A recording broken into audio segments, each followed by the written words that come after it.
Get it? Let's get it. Hello, everybody. Welcome to Let's Talk Football. My name is John Halpert alongside Chris Palmer. Chris Palmer, how are we doing today? We're doing good, man. Another year. Football is officially underway with the offseason. Everything is in full swing, and here we are again for just another year. We are here for another year, another free agent period. So this is kind of the start of the 2023 NFL season, and it starts with free agency. So we are recording this in mid-April, and so this is 1 month after free agency period happened. So we wanted to wait and kind of see how the free agent market was going to turn out and how different players were going to go to different teams. So let's start by talking about some key free agent acquisitions by teams. And Chris Palmer, start us off. Who are some notable free agents that you like to see to different teams this year? Well, as we all saw, we knew that Derek Carr's last year in Vegas was going to be this upcoming year. So him going to New Orleans is, that's a pretty solid pickup for New Orleans. They needed a quarterback for a bunch of years. They still have a bunch of problems, but them in that division with a quarterback like him, they could definitely win games and see themselves as a wild card contender, I would feel, with just him not going into the draft. He brings them to a different talent level, if that makes sense. Another one is probably Jimmy G to Vegas. I love that move. I really love that move. I really love Derek Carr in San Francisco, but we'll have to see him in Vegas in a different uniform, and I think that's going to be pretty exciting. Yeah, right off the jump, two big quarterback names going to different teams. Jimmy G, like you said, Jimmy G to and Derek Carr to New Orleans. Both teams that, with Derek Carr leaving to New Orleans, Vegas definitely needed that to fill in that quarterback slot. Jimmy G seems like the right guy. He's not that far different stylistically as Derek Carr is. He's a very solid pocket passer, but he needs to be surrounded by talent around him. So I don't think it's that far off. Do I think he's an improvement for Vegas? Not so much, especially within that division. That division, the AFC West, it's still going to be the Chiefs division. Does Jimmy G make it better? I don't know. We'll have to see, but I do want to see him throw some touchdowns to Devontae Adams. That's going to be some cool shit to see. I want to talk about some free agents that I liked moving to different teams. I want to start with Jalen Ramsey going from the Rams to the Dolphins. That was a pretty big move when it happened at the time. And I got to say, the Dolphins, they are really believing themselves that they're like, hey, look, we want a player that's a veteran, that knows his shit, and we want to win now. And we think we can win now. And if the Dolphins can stay healthy, they are going to be a fierce team for anyone to play against. Yes, 100%. I love the Jalen Ramsey pick, too. This offseason has been big name after big name after big name, moving to teams that are ready to win now and just a piece or two away from being argued as a Super Bowl contender, and that right there is one of them with health permitting. And I say that very strongly because they continue to trust in Tua, who, as we all know, had the concussion fiasco last year, and he's going to continue as their starter this year. So we have to hope that he can stay healthy and play the full season, because when he's on the field, they're one of the best teams in the league. And that's really hard to argue. Yeah. But when he's not on the league, it's like the Dolphins have been for years, and they're just a mess. And it's not fun. Yeah. It's I gotta say, it was a good move for the Dolphins to pick him up. I will say, I want to move on to another quarterback moving into the into the NFC South, Baker Mayfield, going to the Tampa Bay Buccaneers. Now that Tom Brady's retired, it looks like Baker's going to be the heir apparent to Tampa. It's going to make the the NFC South very interesting, with Derek Carr leading the Saints and Baker Mayfield leading the Bucs. It's going to be fun to watch them two go at it. Oh yeah, it's going to be very fun to watch. But go on. Good. I'm sorry. It's definitely going to make the NFC South a little bit better. I guess I would give the edge to New Orleans in that one, not just on quarterback, but on overall team, because the Saints, even though they didn't really make many free agent moves this year, they made the one that counted the most, and that was at the quarterback position. Yeah, I have to agree with you. And I'm pretty sure, I don't know if it was confirmed yet, that Sean Payton was talking about coming back to the coaching helm for the Saints. So if that does wind up happening, Derek Carr is going to have a huge advantage going compared to Bruce Arians. Now, I love me some Bruce Arians, but I think Sean Payton is just a better coach. Mm-hmm. Baker Mayfield, on the other hand, is going to walk into a franchise that is now used to winning and winning big with having the best quarterback of all time on their team. The fan base is not going to enjoy what they're going to see this year at all. No. I do want to clarify something. Sean Payton is the head coach of the Broncos now, so he will not be going to the Saints coaching staff at any point. So he is now with Russell Wilson. And the Broncos made some interesting moves this year. They got a lot of offensive linemen to really bolster that, and I think that was a very good move. Denver also acquired Samaje Perine from the Cincinnati Bengals, so now they have a second good running back to come behind Williams, the running back that got injured last year. Mm-hmm. So he's Sean Payton was making a lot of moves this offseason. They also got Jarrett Stidham as a backup quarterback to Russell Wilson. Jarrett Stidham, he was a low draft pick for New England, and he was a backup to Tom Brady for a number of years. He went to Vegas last year. He played against the 49ers. He started in that game. But ultimately, Sean Payton was like, hey, look, kid, we'll give you some money. Just back up Russell Wilson. Right. Just sit in the back and wait. I do want to go to two moves that really stuck out to me in particular, and they do involve the NFC South as well. The Cincinnati Bengals lost their two best defensive players. They lost Jesse Bates III. He went to Atlanta. And Von Bell, their other safety, went to Carolina. As we all know, Carolina is making some moves right now. They also acquired Adam Thielen, and they also traded with Chicago for the first overall draft pick.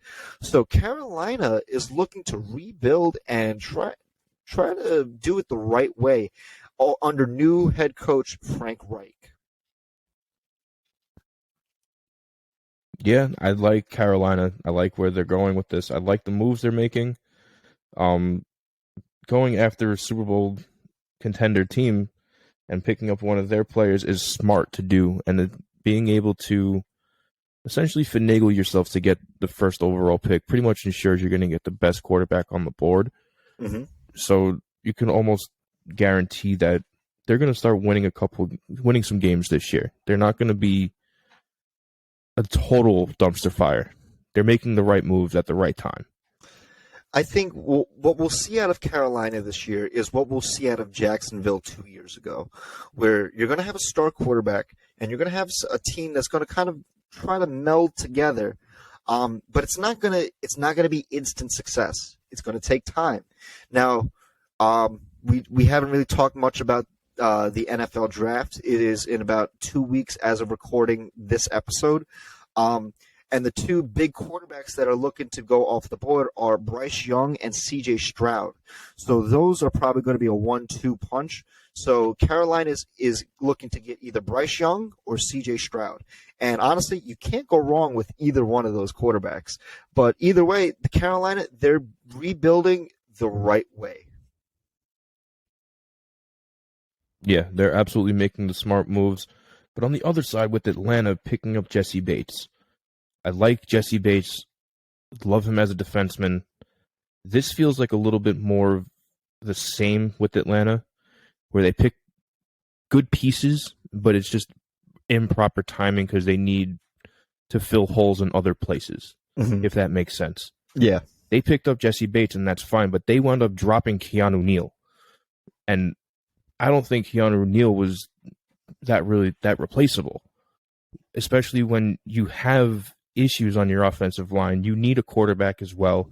You need point scorers on your offense, and you just went and you spent top dollar on a top dollar defenseman when you already had a top dollar defenseman on your roster. So in that, it kind of just seems like you just spun in a circle just to change a name on Atlanta's side. Yeah, Atlanta, I really don't know what's going on with Atlanta.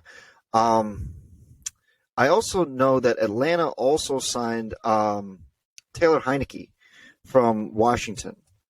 So whether he's going to start or Desmond Ridder, I don't know. But the NFC South looks to be very interesting this upcoming year. It doesn't look like they're Super Bowl contenders, but it looks like Atlanta's going to be or the NFC South is going to be a very interesting division to watch at least for this year and next year. Yeah, the NFC South is definitely going to be interesting, but I feel like it's going to be interesting in a weak way. Like they're going to be weak as a division as a whole, but they're going to be scrappy amongst themselves. Oh yeah, if that makes 100%. sense. Like against the other contending teams, they're not going to make much noise. They're going to fight, but they're going to lose pretty consistently against the other better teams. But amongst their division, it's going to become a coin flip as to who's going to win that division. I know it's anyone's game. It's all speculation at this point, so it's very hard to see who's going to do it. I just want to move on to at least two more free agent acquisitions that popped right off my screen. Excuse me. First one, starting with Javon Hargrave from the Eagles defensive line, moving to San Francisco. Now, Javon Hargraves actually led the Eagles in sacks last year. We know how good the Eagles were defensively last year. They were phenomenal. They were one of the fiercest teams, and Javon Hargrave led the charge for the Eagles. And now you pair him up with Nick Bosa in San Francisco under Kyle Shanahan. Dangerous. That's dangerous, man. I love the move for San Francisco. Yeah, I love that one. And I'll have to give you one as well that it jumps off the page at me is Bobby Wagner returning to Seattle. Yeah. And you know who's going to be alongside him? In my Devin mind, Bush. Off the jump. Go ahead. You know who's going to be alongside? Bush is going to Seattle as well. Devin Bush to Seattle. That was hard. That was hard to say goodbye. That was hard to say goodbye to him, but we were talking about this off air last season a lot. It's pretty depressing how slow Devin Bush developed. Yeah.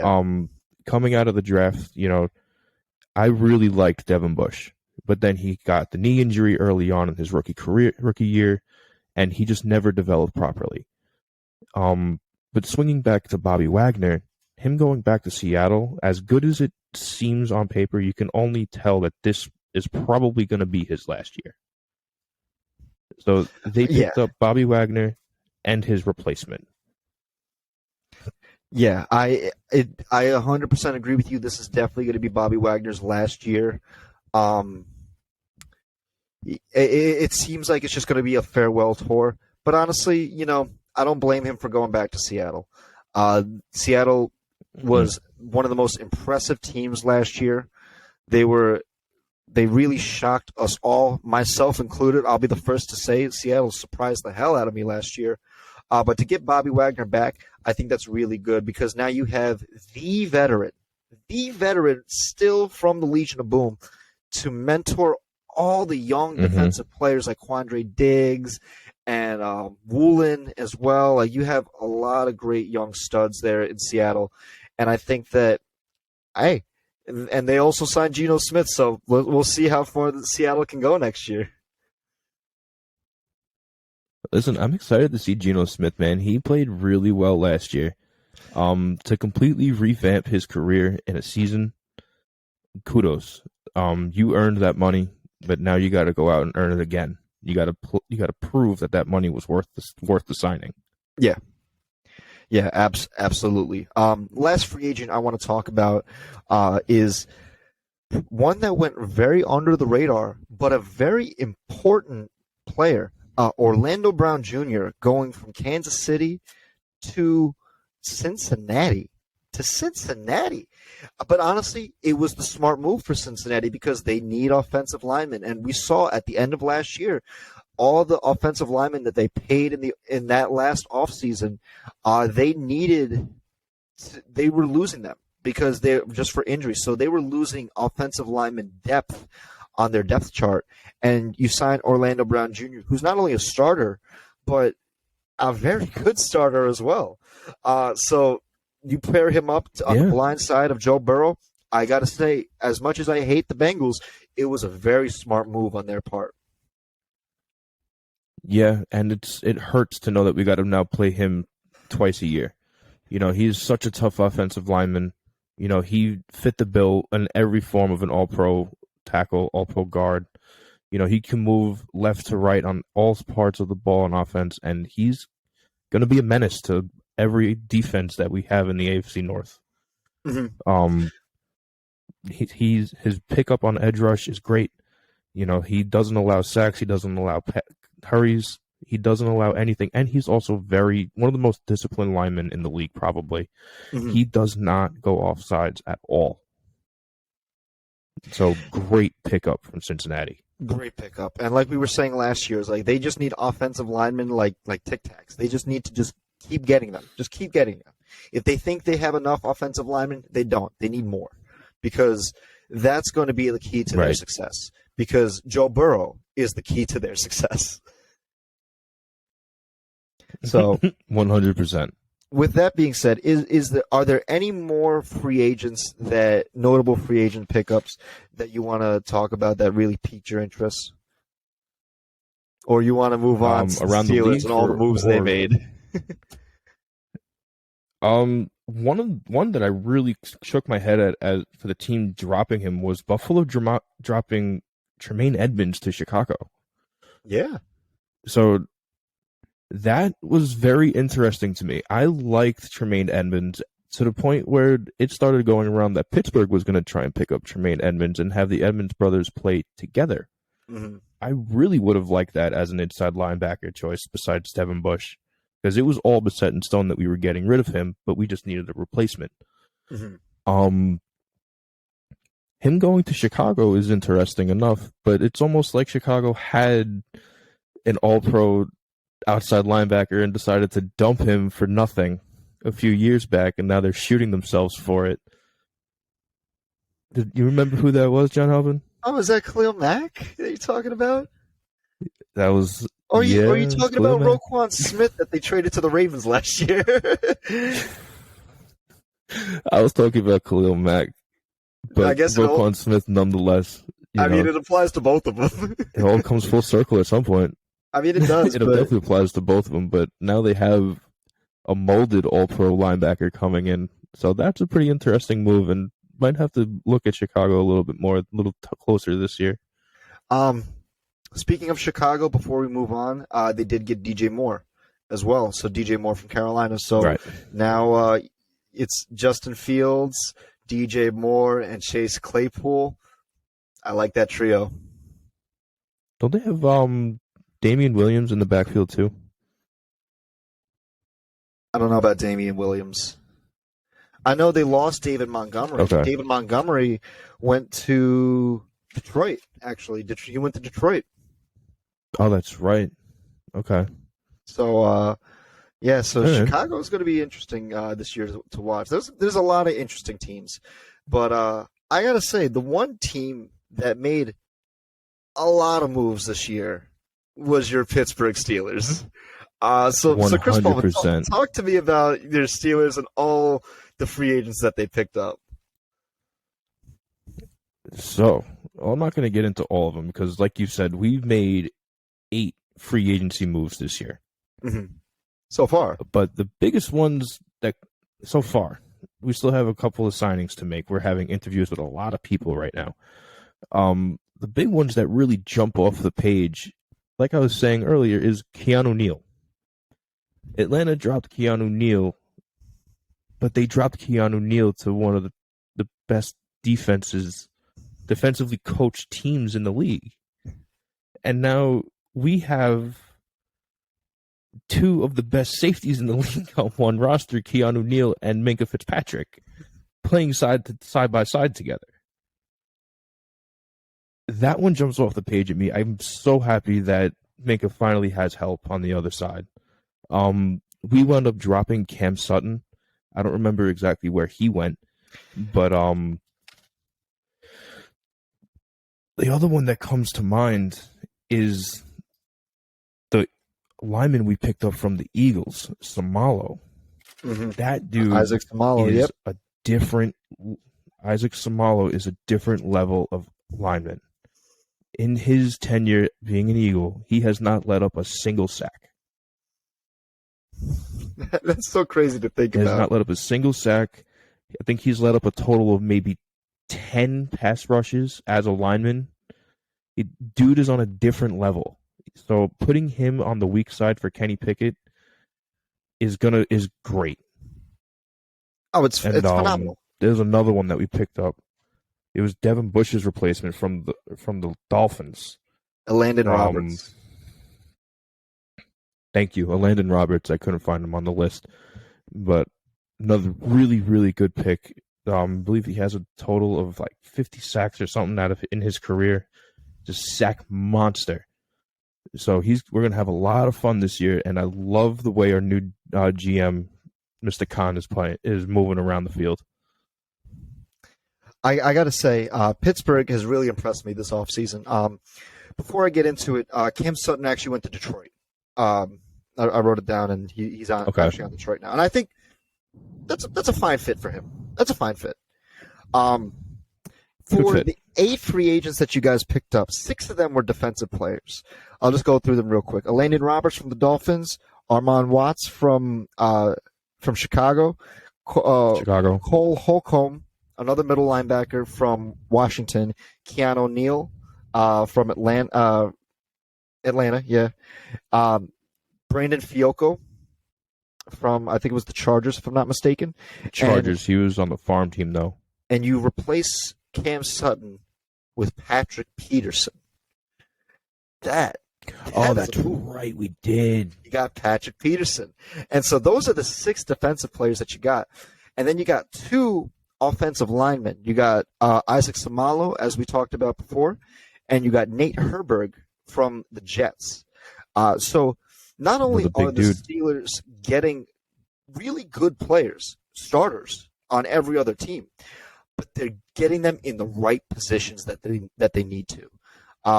Mike Tomlin loves his defensive players. I would still expect him to draft defensive heavy, and also just because the Steelers love to just draft star wide receivers, it's going to come easy for them. It's just going to come easy for them. Right, they're just going to do it. Secondary and wide receivers is always a plus. Yeah.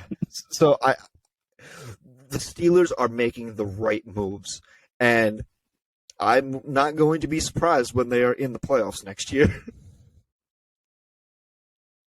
Yeah, no. Don't think you're going to see the same Steelers team you saw this past year. No. I mean, the Steelers on the second half of this past year, they were impressive. They were really impressive. Expect that. I would expect a lot more of that. So I'm impressed by the Steelers this year in free agency. They are getting the right players at the right time in the right positions, and I got to give them credit because they're hitting all the right buttons. As opposed to my Ravens, we are just, I don't know what the hell we are doing anymore. Yeah, I was about to ask you, like, what is going on? We're going to talk about Lamar in a bit, in a couple minutes, but we only really signed two free agents this offseason. We let a lot of players go, too. We let go of Ben Powers, an offensive lineman, Calais Campbell, the legend. We also let go of Marcus Peters. He's a free agent now. No one has picked him up yet. And we also, who else did we drop? Chuck Clark as well. Chuck Clark is now on a different team. He's smelling the roses in the Jets. So Ugh. So he's off the greener pastures, literally. But the Ravens only made 2 free agent acquisitions, and that was Nelson Aguilar from New England and OBJ off the free agent market because he wasn't assigned to a team. 2 wide receivers. You know, I feel for them because we didn't sign them because of who they are. We signed them because of Lamar. And we're going to get into it a little bit later. But I'm very disappointed by the Ravens this free agent period. I expect better things from us come the draft, but it's all about Lamar right now. It's all about Lamar, and that's what everyone's talking about is just Lamar. But before we talk about Lamar, there's actually one player that we haven't talked about that we probably should. And that's Aaron Rodgers. Go ahead. Aaron Rodgers circus. Supposedly going to the Jets. I really don't know what the hell is going on. So, as far as we know as NFL fans are, the Jets have been in contract talks with Green Bay. And it's really the Jets want Aaron Rodgers. They just want a quarterback. They want to win now. They want the shortcut. And as of recording this, he's not officially a Jet.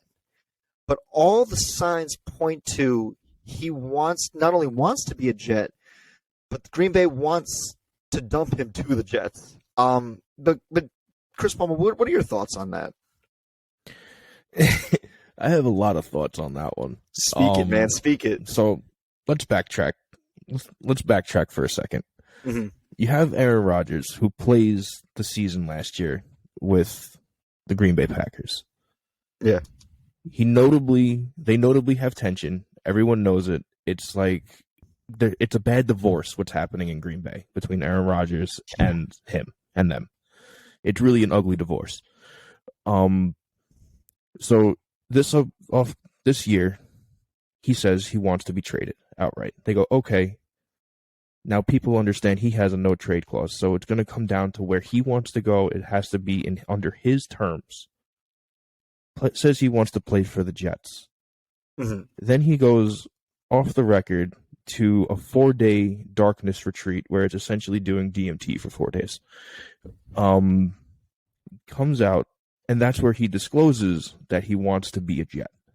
He has intentions on playing for the Jets, but alongside wanting to play with the Jets comes a wish list a mile long of players that he wants to bring with him to the Jets.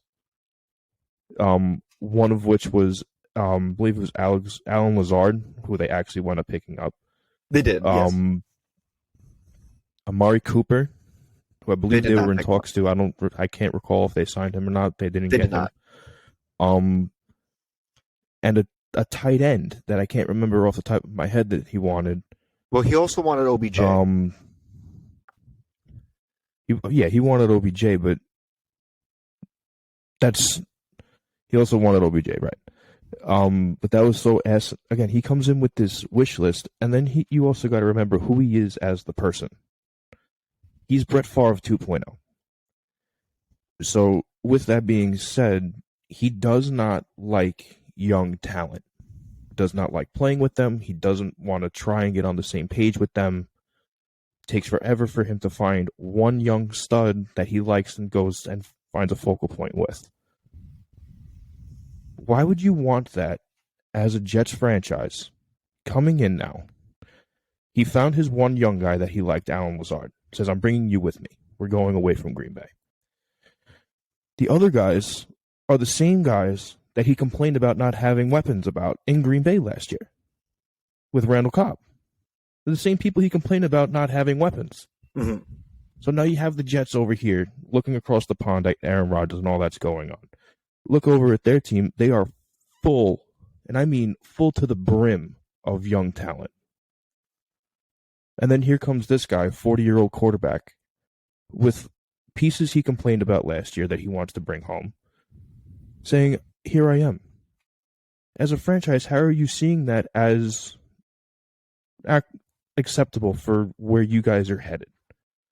I understand you want to make the shortcut and take the route to win now, but you fumbled on Derek Carr. You went for Derek Carr first and you fumbled. You went for Jimmy G second and you fumbled. There's a reason why I named the quarterbacks first, is because out of all those names, the Jets' names were in the hat for each and every one of them, and they failed. They failed. So now they have to get Aaron Rodgers. But they also happened to sign one of Aaron Rodgers' backups not too long ago. And I don't think his name was on the wish list. So they pretty much just picked up their own contingency plan in the event that Aaron Rodgers chooses at the end of the day not to sign. So if that happens and they have to walk off with Alan Lazard and the backup for Aaron Rodgers, who hasn't played a snap, because remember he was under Jordan Love, and Jordan Love hasn't played a snap in 4 years. Well, Jordan Love played a little bit last year. Little bit, but nothing of merit. I mean, he was against the Eagles, but it wasn't going like to the Jets. I feel him going to the Jets is, to me, it's 10 steps back for the Jets. Mm-hmm. It's such a setback. If anything, they just go into the draft and find yourselves a stud. Try and draft up, because right now the issue is Green Bay wants a first-round draft pick for Aaron Rodgers. And simply, the Jets are now smart enough to realize Aaron Rodgers is not worth a first-round draft pick anymore. Simply, he's not. No. He's definitely so not. That's my thought process on that. I'll just keep it. I got to say, you hit all the right notes, and I agree with you 100%. Jets fans, this is my 2 cents. Even if you get Aaron Rodgers, the best you can hope for is to be the 9th best team in the AFC. The best you can be is the 3rd best team in your own division. So at best. So it's the AFC is just too stacked. It's not meant for Aaron Rodgers. You're telling me Aaron Rodgers and the Jets are going to go head to head with Patrick Mahomes and the Chiefs, Justin Herbert and the Chargers, Joe Burrow and the Bengals, Trevor Lawrence and the Jags, Josh Allen and the Buffalo Bills? No, these teams are just too good, and Aaron Rodgers is not the shortcut to success. Now, again, as of this recording, he has yet to officially be a Jet, but we'll see. We'll see which color green he's going to wear next year. And the reason why it's like he can either be a Jet or he can retire. But either way, he's still going to get paid $50 million by one team. Whether it's Green Bay or the Jets, he's going to get paid either way. Right. So Aaron Rodgers is going to play. He's going to play for money. He ain't going to play for rings. So let's just no. He made that one very clear. I will say this, though, and segueing into our next topic. If the Jets wanted a successful team or a successful quarterback to lead them to franchise success, I'm surprised they have not considered giving Lamar his money.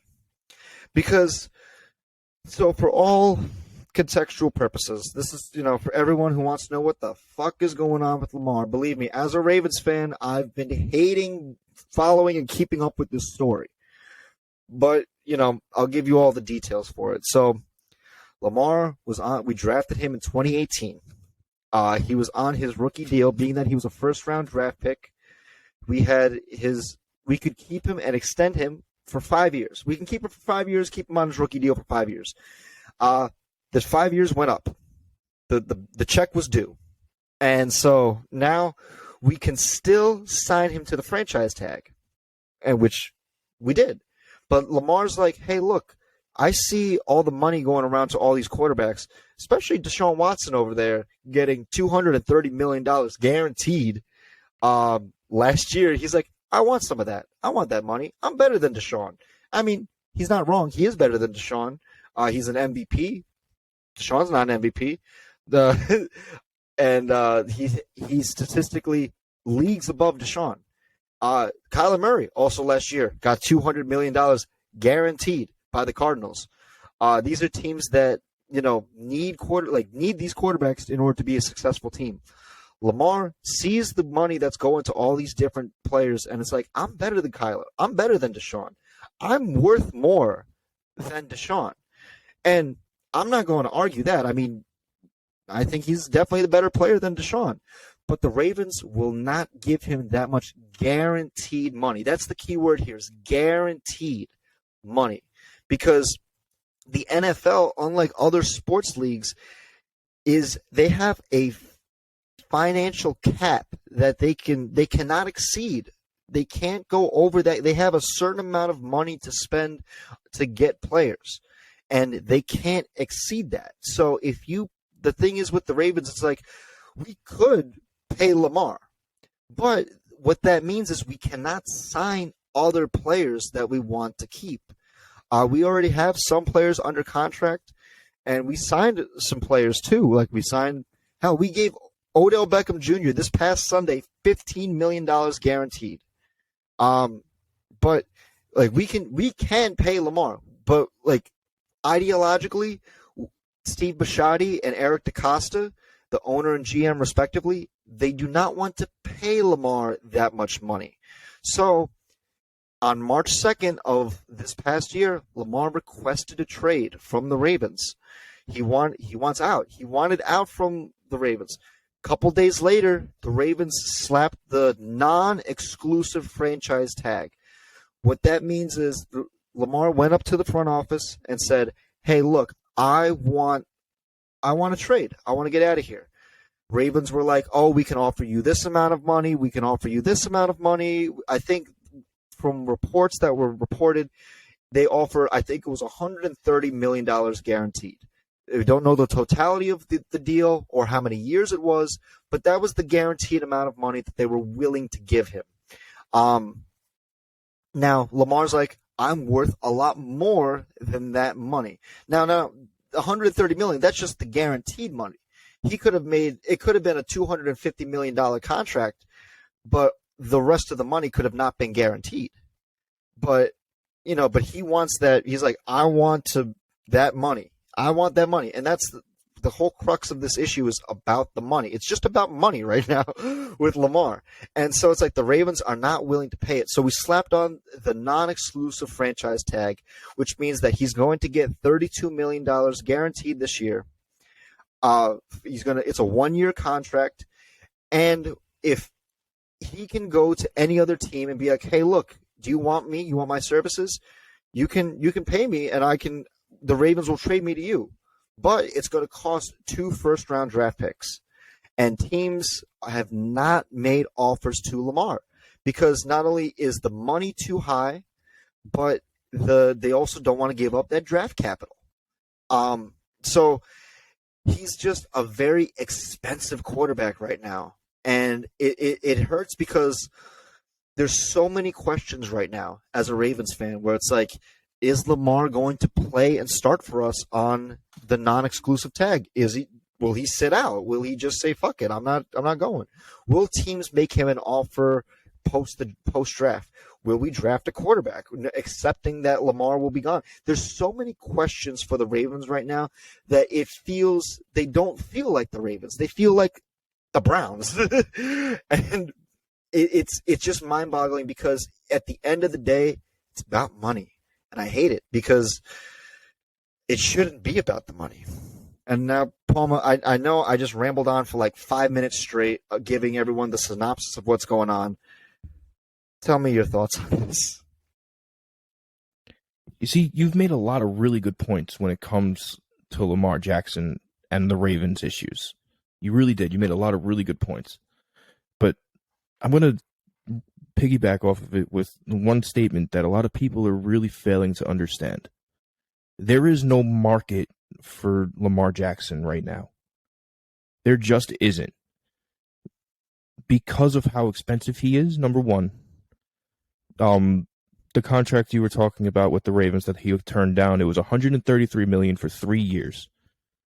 It was a 3-year contract. It was $133 million guaranteed with $55 million in incentive contracts, bringing it to $185 guaranteed money with incentive contracts, bringing his total up to about $210 million total over 3 years.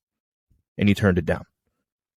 So he was going to be paid more than Deshaun Watson. But his asking price of what he wanted was closer to $250 million fully guaranteed. That is such an astronomical amount of money. I understand you were the first ever unanimous MVP. You broke the rushing yards record in a year as a quarterback. Good on you. You've been sick. You've been hurt. You've been hard to coach. And another detail that a lot of people like to miss is that he does not have a financial advisor. Yeah. His financial advisor is his mother. No, his agent. His agent is his mother. His agent is his mother. Sorry. Yep. So what self-respecting franchise is going to go into that with your mother as your agent? She has no financial background. She has no background in being an agent. So she's just seeing millions of dollars float around, and she's like, I can get my son that. How? Yeah. Crickets. No one knows how. So the issue with that unrestricted free franchise tag, what didn't stick well with me was up until a certain point, if a team was to give Lamar Jackson an offer, mm-hmm. the Ravens had the ability to match. They had 5 days to match. They had 5 days to match it. So essentially, they sent him, go out and look, and do our homework for us. Find out your worth, and then we'll sign you. How does that sit for a quarterback trying to make his money? You aren't even going to try and put a little bit of effort in to try and sign me. You're going to let the other teams do the effort, and then you're going to sign me out of spite. Well, I don't want that. Let me clarify. It's mm-hmm. not like the Ravens have not tried to negotiate with Lamar. We have been trying. No, I know that. I know that. Half now, and it's hard because it's like we just cannot agree on anything. We can't agree on it, and it's so disheartening because there's a stat about Lamar. Lamar wins 70% of his games. He's 45-19 as a starting quarterback in the league. Like, that is insane. Like, he's a winning quarterback, and there's plenty of teams out there. Yeah, he wins you games. He wins. He is the Ravens. How we looked last year, with and without Lamar, is night and day, and it was mm-hmm. completely night and day. All love for Tyler Huntley because he did the best he could, but man, we could not score 17 points in games. We couldn't.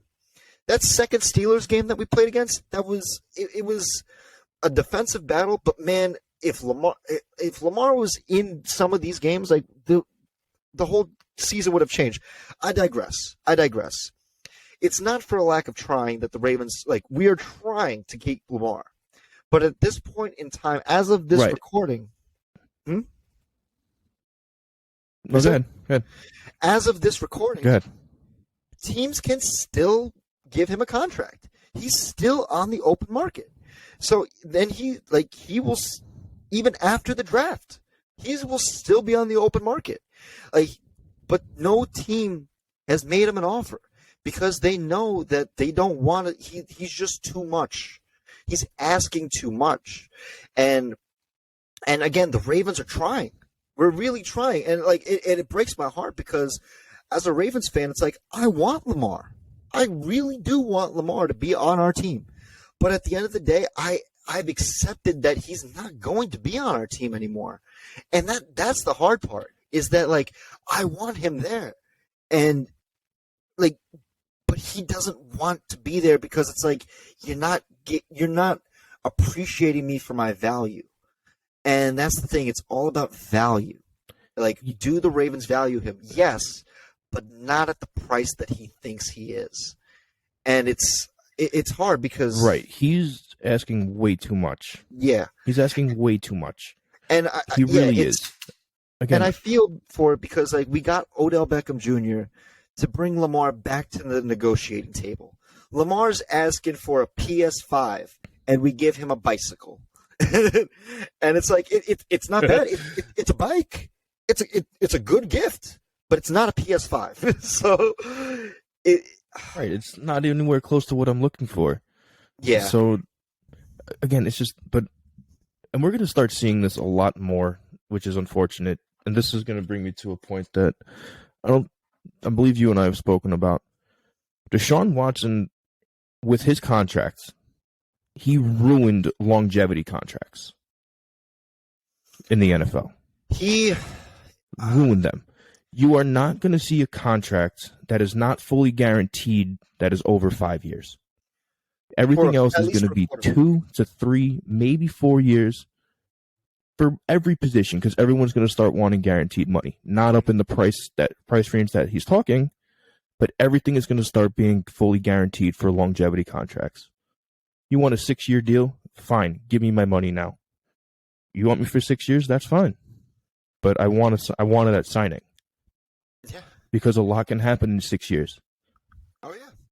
And I mean, completely understandable, but in the terms of quarterback, go ahead. No. Finish your sentence.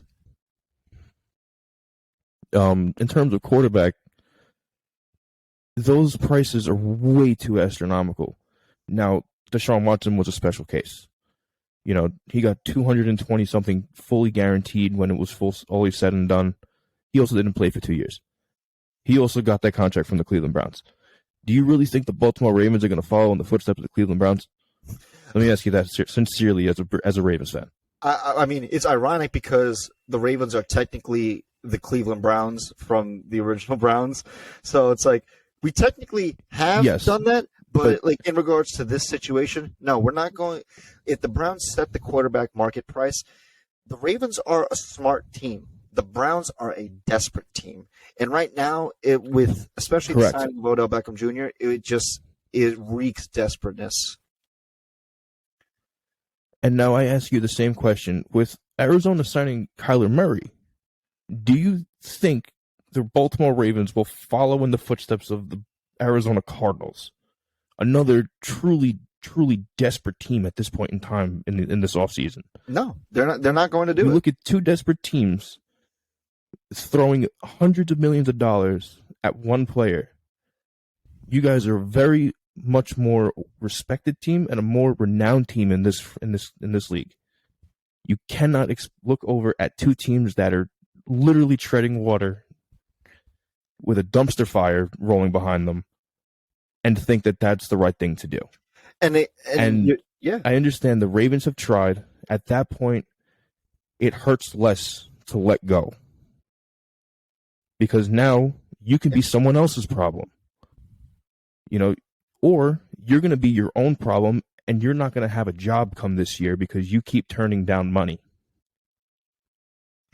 Yeah, and it hurts because it's like the Ravens we're trying, man. We're really trying. But again, it's like if they really wanted to give Lamar the money, they would have done it already.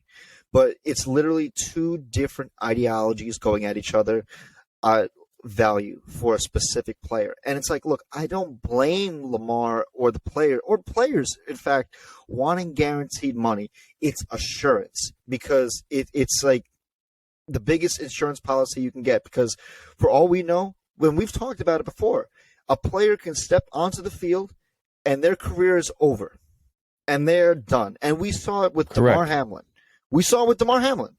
And it's like it just takes a moment for a player's not only life but career to just be done in an instant. And so it's like you want, like, as an individual, I do not blame you for wanting the money like that. But it's but it's hard because it's like there's just no compromise. There's just no compromise between Lamar and the Ravens, and that's what makes it so hard. And it's like, I want Lamar. Right. The Ravens want Lamar. Lamar wants the money, and we don't want to give it to him. And But he don't want the Ravens. He doesn't want the Ravens. And at this point, again, I want Lamar, but I've accepted that he's not going to be a Raven for much longer. If he plays this year, good for him, man. He'll be a better man than I. but after this year, I don't know. There's so Absolutely much not. He will not be a Raven next year. There's so much uncertainty with the Ravens right now. It's so disheartening. But, and this is just, we're in the thick of it right now. This is April. This is mid-April.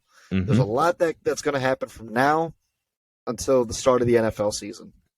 And it sucks because... Let me tell you something, though. Yeah, you guys draft a quarterback, the answer will be found before anything can be made. That will be such a subtle answer as to what's going to happen. That's literally going to be the answer that the Ravens have given up trying, and Lamar Jackson is going to hit the open market. It's just what it's going to be. He's in the open market now, but teams don't want him. That's the thing. Right. And if they pick up a quarterback, it's going to be a complete left turn that they are moving on, and they're leaving you at that turn. Yeah. And I'll be honest with you. I kind of do want them to draft the quarterback because I've accepted that if Lamar doesn't want to be there, I don't blame him. But at the same time, it's like I'm still going to be a Ravens fan more than I'm going to be a Lamar fan. And that's the thing. Okay. So it's like me personally, I'm team over player. And as much as like it hurts because the Ravens, we've let players walk. We let Terrell Suggs walk. We let Ed Reed walk and go to the Texans. So we are willing to let great players go because we just won't pay them the money that they want. Other teams will, and good for them that they will. But the Ravens, we won't. And there's just a lot of uncertainty in Baltimore right now, man, and I need a drink. It almost puts a pit in your stomach because it's like from where you were last year to where you're probably going to be next year. If this turns out the way it's really turning. We said this off air. You guys are heading into a downward spiral into number 4 in the division. You know, as much as we like criticize the Browns for the contracts and everything like that with Deshaun, they completely overhauled that contract right as the offseason started. Overhauled his contract. You know, it's no longer that much money. They completely revamped it. No, they didn't. Because they realized you're not worth that much. The money. I'm pretty sure they did. No, what they did is I'm pretty sure, I thought they reworked his contract. They front loaded it, so it's like he gets the money. He gets the more guaranteed money last year and this year because they were unsure of his suspension. So it's like he gets more money in the first couple years, and then as the longer he plays with the Browns, I mean, the less guaranteed money he'll get, but he's still going to get that totality of that money. Okay, I thought I read that wrong. Then I thought it was a reworking as to like when he was going to get select amounts of money. No, they didn't know his suspension. Right. So give him a full offseason and OTAs and practices with that team. They're going to be third place in the division if you guys don't have Lamar Jackson. I don't know. I really just don't know. It's your guys' situation. Like Aaron Rodgers and Green Bay can be compared to a nasty divorce. You guys are like a high school relationship coming to an end. It's just pathetic. Like, just stop. That's like at this point, comparison. It's enough. Yeah, I will say that is a pretty good comparison. Like but with that being said, that's all that's really happened in free agency. There's a lot that's happened in free agency. We can keep going. We can really keep going. We could go But on and on. we could go on and on. Uh, I thought this episode was going to be like a half hour, but we're going on an hour now. And Yeah, I think we did a good portion amount of time. This has been a really fun off season. It's been a interesting off season to say the least. But with that being said, we still have the other part of the off season, and that is the draft within a couple weeks. We're recording this on the 11th, so the draft is April 27th, which is that Thursday. So we will be back to you after April 27th to recap all the drafts and give you our thoughts and opinions on all the big moves, because there's going to be some great moves that happen, and great college players are going to go to some good teams, and we're interested for it. So come after the draft, we will give you a post-draft recap on everything in regards to that heading into OTAs. But with that being said, Chris Palmer, you have any final thoughts for everyone? When it comes to the free agency, no, I hope you guys have really been keeping up with your respective teams. Jets fans, I want to hear your guys' thoughts on what is going on with Aaron Rodgers. I really do. So please leave a like, comment on this video, subscribe. This is going to be a fun draft. This is going to be a fun year. But the big question mark is what's happening with the two biggest names and biggest labels in the league, Lamar Jackson and Aaron Rodgers. And that's really going to be where all the heads are turning. But this draft is going to be very interesting. And when we come in and we talk about the post-draft is when we're going to have most of our answers. And it's going to be interesting from here out. Oh, absolutely. So with that being said, thank you all for joining us on this free agency episode. We had a great time here. Man, we could have just kept going on for hours. But please join us again for our post-draft episode. We look forward to the draft. We hope you look forward to the draft. Please give us a like, comment, subscribe, share this video with all your football friends, and we will see you all in a couple weeks.